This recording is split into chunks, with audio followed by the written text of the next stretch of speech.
5. Why do your beliefs have such an effect on your life? Why do limiting beliefs keep you from your goals? How do you reject limiting beliefs? Grab some imaginary popcorn, because we're going to take a quick side trip to the movies. The scene goes like this. A bridge is about to collapse because a supervillain has weakened the supports to the point where the entire thing is going to go crumbling into the river. As the bridge creaks and teeters, our superhero learns about the crisis and races to the scene. She's the only person with the strength to avert catastrophe and save hundreds of lives. Our superhero is less than 10 seconds from the bridge now, but as she gets closer, a voice in her head reminds her of the time she faceplanted while doing a somersault in elementary school. A couple of seconds later, she recalls her father telling her that it would be best if she set her sights low for her future. With the bridge in sight, another vision emerges in front of her, her former best friend ridiculing her for her delusions of grandeur.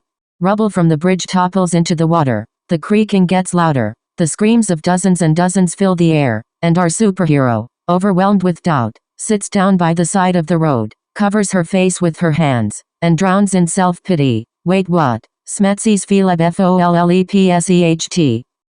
You've never seen that scene in a superhero movie, right? There are some reasons for that. One is that it would be a terrible story. Another is that, regardless of the darkness in their pasts or the moral conflicts they might be facing, superheroes don't become true superheroes by giving in to limiting beliefs. Superman doesn't think that, maybe on a good day, he might be able to leap a tall building or, maybe, a couple of stories at least. Tony Stark doesn't think, this Iron Man suit is probably going to fail me at the worst possible time because I'm inherently a screw-up. Captain Marvel doesn't break through our atmosphere and suddenly start thinking, I'm not sure I have the emotional capacity to fly solo through space. They have superpowers, and any sense of restriction be damned. And you know what? You have superpowers too. How do you realize them? You begin with your mindset. Finding my Roger Bannister. When I was a kid, maybe 9 or 10 years old, we had a big family reunion. There were a couple dozen of us around a huge table in a big,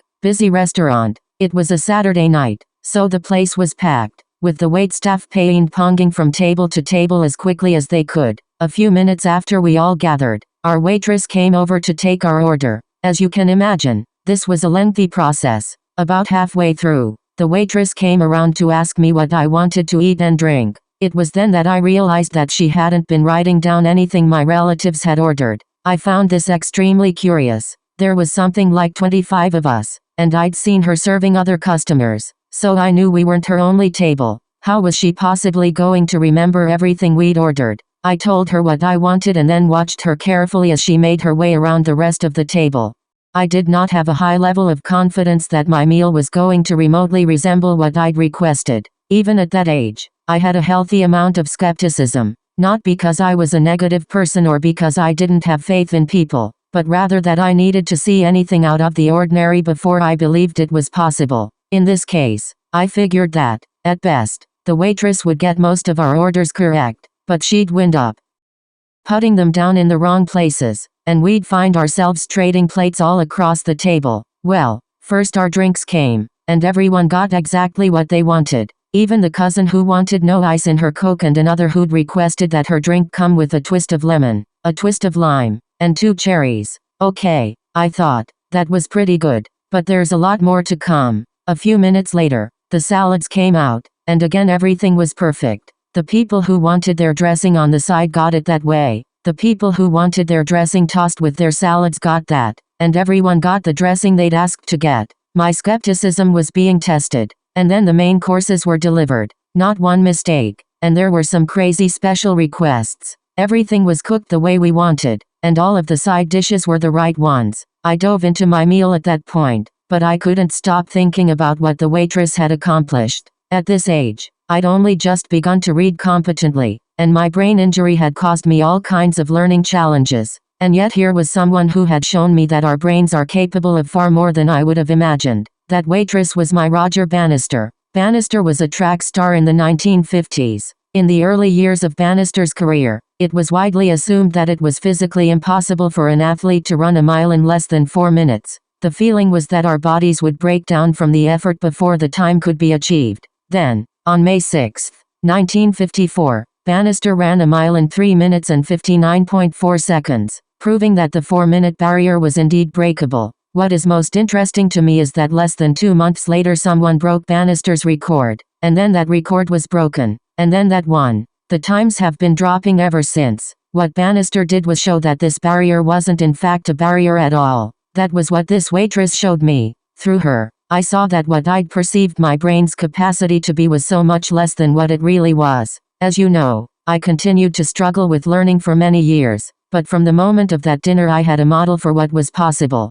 The waitress in this way was limitless. She demonstrated something in front of me that I would never in a million years have thought was possible. I never got to know her, but I'm forever grateful because what she did for me personally was to permanently change my perceptions of my own restrictions. She altered my mindset. It was impossible for me to buy into the notion that I could expect to accomplish only a modest amount with my brain when I knew that others could achieve so much more. I just needed to find a method. I'm going to share much of that method with you in this book. At its core is one fundamental concept: unlimiting. The key to making yourself limitless is unlearning false assumptions. So often, we don't accomplish something because we've convinced ourselves that we can't do it. Let's go back to Roger Bannister for a moment. Every day before May 6, 1954, people were absolutely certain that a sub-4-minute mile was beyond the range of human capabilities. 46 days after Bannister did it, someone else beat his time, and more than 1,400 racers have followed them.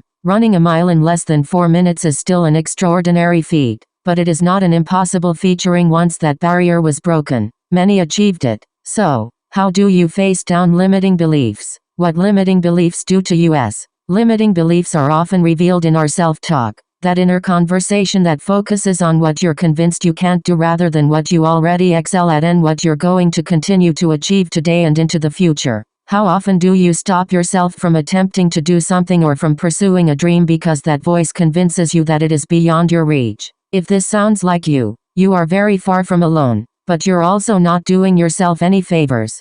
We come into this world not knowing if life is hard or easy, if money is scarce or abundant, if we're important or unimportant. We look at two people who know everything, our parents. One said belief change expert Shelley Lefkoe in our podcast interview. Parents are our first teachers, and although they probably meant us no harm, we still come away from our childhoods with the limiting beliefs they unconsciously instilled in us. Limiting beliefs can stop you in your tracks even when you're doing something at which you normally excel. Have you ever had the experience of being in a pressure situation where you need to do something that typically comes easily to you? Writing a memo or doing a quick calculation, for example, but the intensity causes you to doubt yourself so much that you fail at this task? That's a limiting belief setting you back. If you could just get out of your head, you'd have no trouble getting the job done, but your inner voice confounds you. Now, take that situation and extend it to an entire segment of your life. Your career aspirations, perhaps, or your ability to make friends.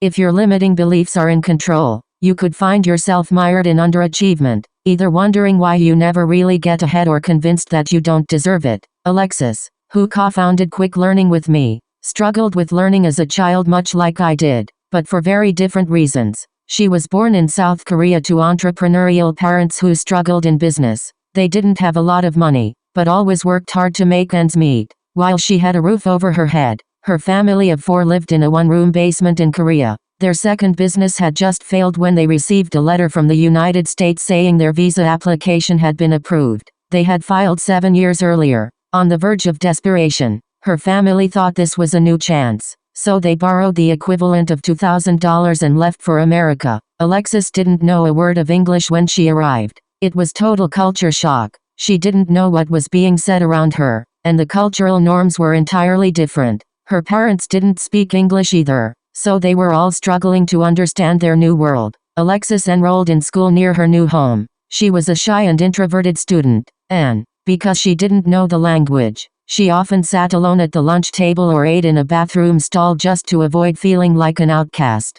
It took Alexis 6 years to be able to truly understand English, and both the kids and the teachers in her school didn't understand why she struggled for so long. After a couple of years, classmates started to criticize her for being a slow learner. "What's wrong with you? Are you stupid? You're weird," were phrases she heard frequently as a child. Her difficulties in school even extended to physical education. the one area where she ostensibly didn't need to use many words. She remembers sitting on the bleachers repeatedly copying out the words, "I will bring my gym clothes to class," but she had no idea what she was writing, and no one managed to communicate to her that she needed to bring a change of clothing. By the time she was in her early 20s, Alexis had a hard time reading a book from front to back. She battled with her internal voices whenever she attempted to learn. One overarching voice constantly criticized and doubted her abilities, while another small voice questioned that critic. Something inside her couldn't fully accept the notion that she was dumb. Her parents worked hard to give her a second chance, and she couldn't let them down. While there were moments where she felt she wasn't good enough to do anything special in her life, there were also moments where she was sure there had to be more to life than merely accepting her circumstances. If Alexis allowed those external voices to shape her reality, then it would have stopped her in her tracks. She wouldn't have searched for solutions to her problems. Instead, she looked for answers by observing and learning from others. She started wondering what they were doing differently to find success and happiness. She wanted to know if it was sheer luck and genius, or if there was a method behind it. In her quest to learn how to be successful, she ended up in one of my early classes. She wasn't sure what she was getting into, but knew she wanted something different for herself. She needed to feel a sense of hope. On day 1, we covered memory. It was 8 hours of intense training, but at the end of the session, Alexis felt refreshed and even excited about what she was learning. How else can I use my brain? She wondered. For the first time in her life, she didn't feel slow and she felt excited about learning. Day 2 was all about speed reading. She wasn't initially excited about this because of her previous challenges, but when Alexis learned the smart reading habits and went through the speed reading exercises, a light bulb turned on. She suddenly saw the potential, and even the fun, of reading. She realized she was not too slow or stupid to understand. She was just never shown how to learn and use the supercomputer between her ears. As she experienced the power of learning, the years of negative self-talk and limiting beliefs took a backseat in her mind. After that class, Alexis read a complete book for the first time and was blown away by how much she understood, how much she remembered, and how much she liked the experience.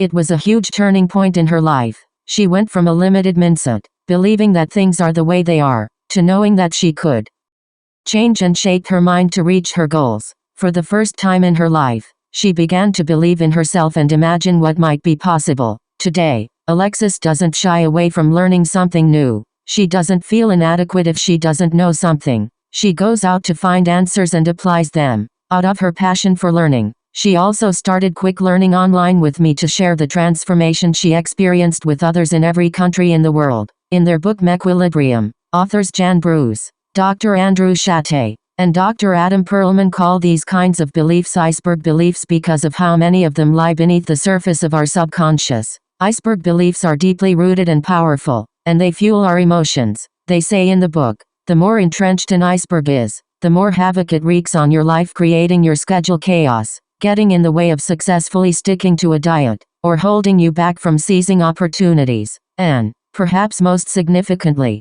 they say, if we get a handle on our icebergs, we gain an enormous amount of control over our feelings and our lives. Melt an iceberg and all the downstream events it causes get washed away as well. 2.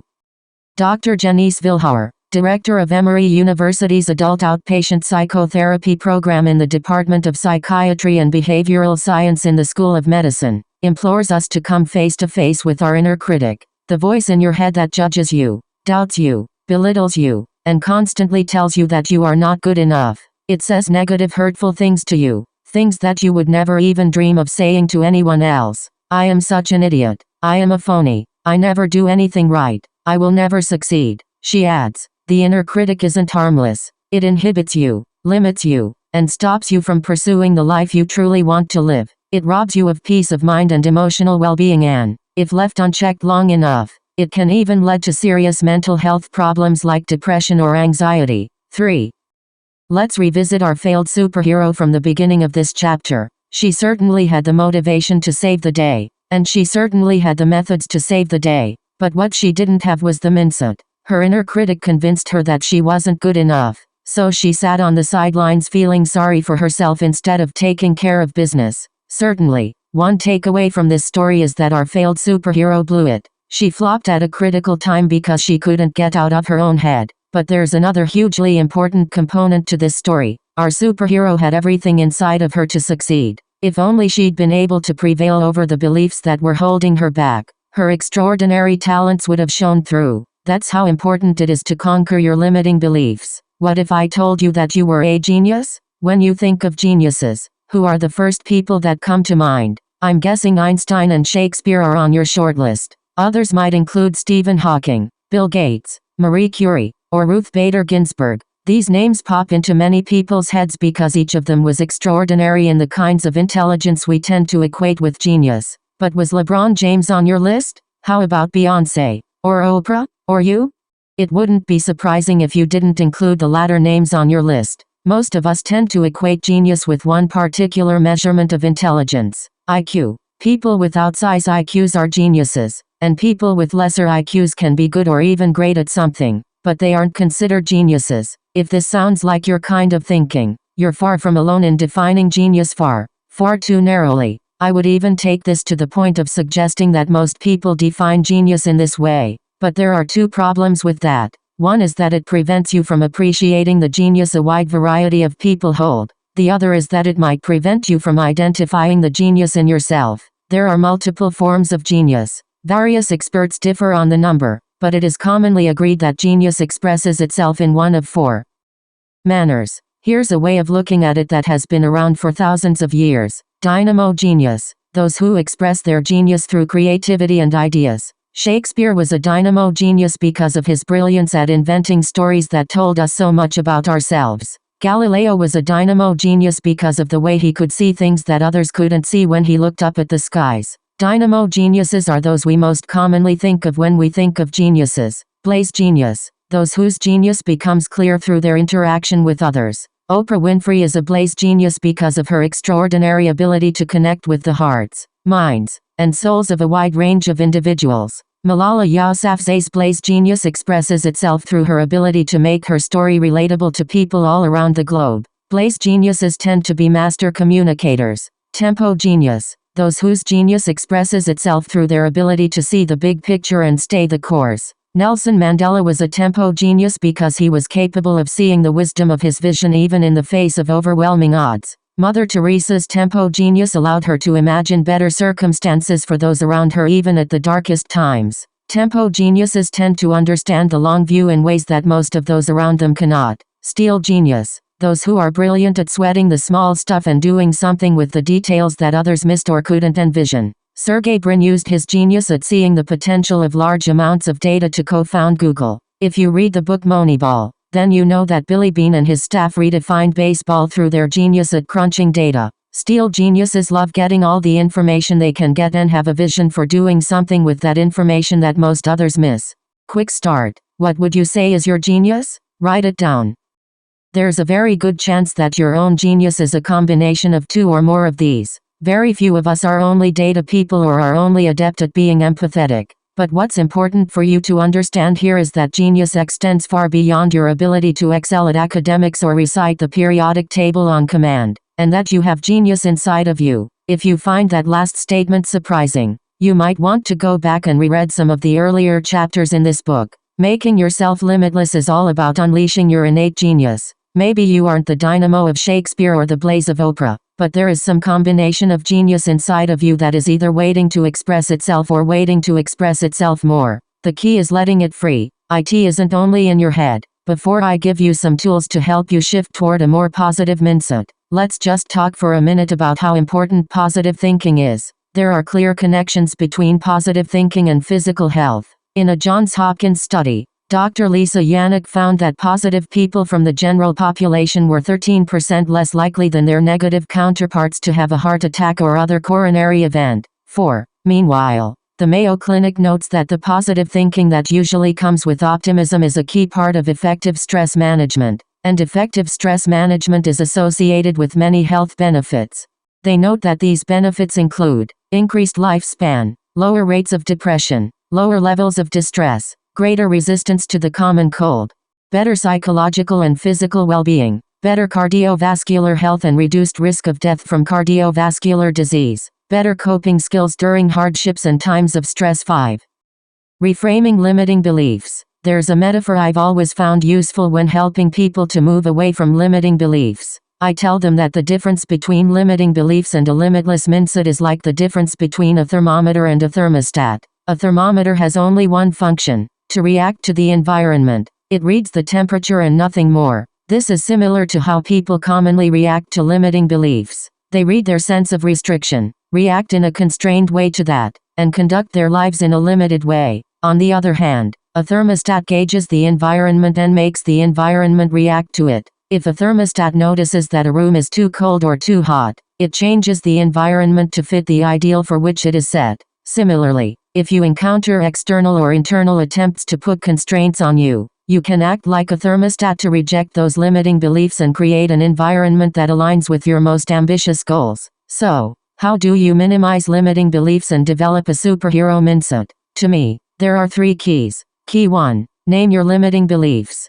You've seen some examples here of limiting beliefs, but there are many more where those came from, and we'll go over the 7 most prevalent limiting beliefs on learning in a moment. They might have to do with your talents, your character, your relationships, your education, or anything else that leads to internal whispers that you can't be what you want to be. Start paying attention right now to every time you tell yourself that you're incapable, even if you think that this particular thing might not be consequential in your life. For example, maybe you tell yourself that you're terrible at telling jokes. Perhaps this isn't a big deal to you, because being a good joke teller isn't a personal aspiration. But you might also be telling yourself that you don't think you're entertaining, or good company, or an enjoyable companion, and that kind of self-talk can ultimately cause you to double clutch when you're in an important social situation or when you need to speak in front of a group. So, listen carefully every time you find yourself using phrases like I can't, I'm not, or I don't. You're sending messages to yourself that are affecting how you think about your life in general,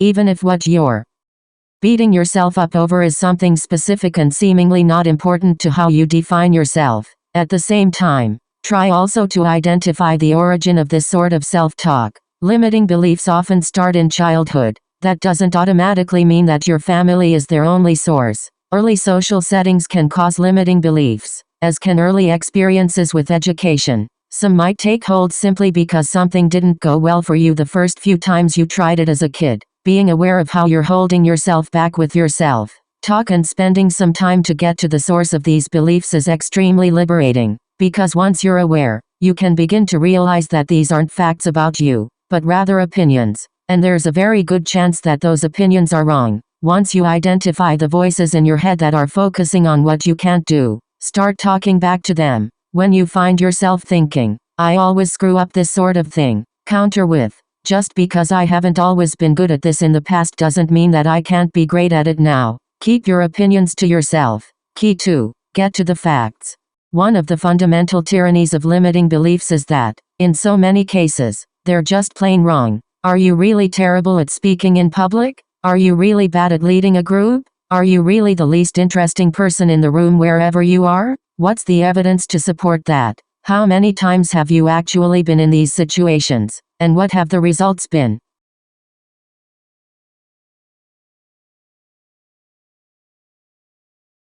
One of the most pernicious things about limiting beliefs is that they play so heavily on our emotions. When you come up against a limiting belief, you're likely to find those beliefs warring, and usually winning, against your rational self. But how much of this self-talk has a basis in reality? Think about your experiences speaking in public, an extraordinarily common fear. By the way, rather than focusing on how you felt in these instances, consider how things went. Were you booed off the stage? Did people come up to you afterward to laugh at you and tell you how awful you were? Did your boss sit you down the next day to say that you might want to consider a career where you never had to utter a word? I'm guessing none of these things happened. Instead, it's likely that your audience felt connected to what you were saying. If it was in a professional setting, maybe they were taking notes, and you almost certainly taught them something. Does this mean that your next speech should be at TED? Of course not. But it definitely means that you're likely much better at conveying information to a group than that voice in your head is telling you that you are. And then there's this question to ask. How much of my perceived poor performance was because my self-talk just wouldn't leave me alone? This is a real issue for many people. They'll be in the middle of doing something in which they lack confidence. and the inner critic will become so distracting that they can't focus on what they are doing and therefore don't do it very well. This is one of the reasons why it's so important to learn to face down and quiet your limiting beliefs. The better you are at this, the better you'll be at keeping down distractions during your biggest growth challenges. So, when you're examining the facts behind your limiting beliefs, be sure to consider two things: whether there is in reality any evidence to prove that you are truly hampered in this area and whether even that evidence was tainted by the noise in your head. Key 3. Create a new belief.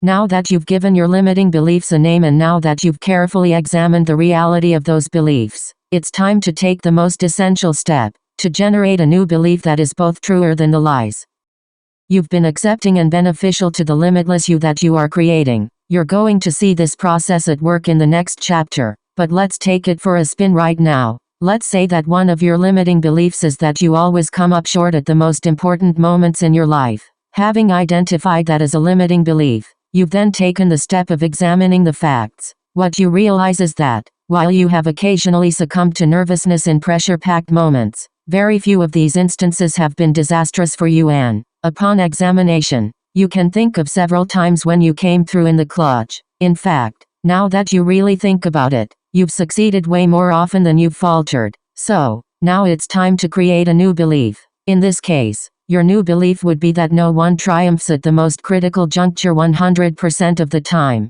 but that you should be proud of yourself for how many times you've performed at your best when the pressure was highest. This new belief completely supplants the old belief, is fully supported by the facts, and gives you a much healthier mindset the next time a critical situation comes along. I have one more tool for you to use here. I've spoken to many experts over the years, and the conversation often comes back to the same thing. As long as you believe that your inner critic is the voice of the true you, the wisest you, it's always going to guide you. Many of us even use phrases like, "I know myself," and before announcing a limiting belief. But if you can create a separate persona for your inner critic, one that is different from the true you, you'll be considerably more successful at quieting it. This can be enormously helpful and you can have fun with it at the same time. Give your inner critic a preposterous name and outrageous physical attributes. Make it cartoonish and unworthy of even a B-grade movie.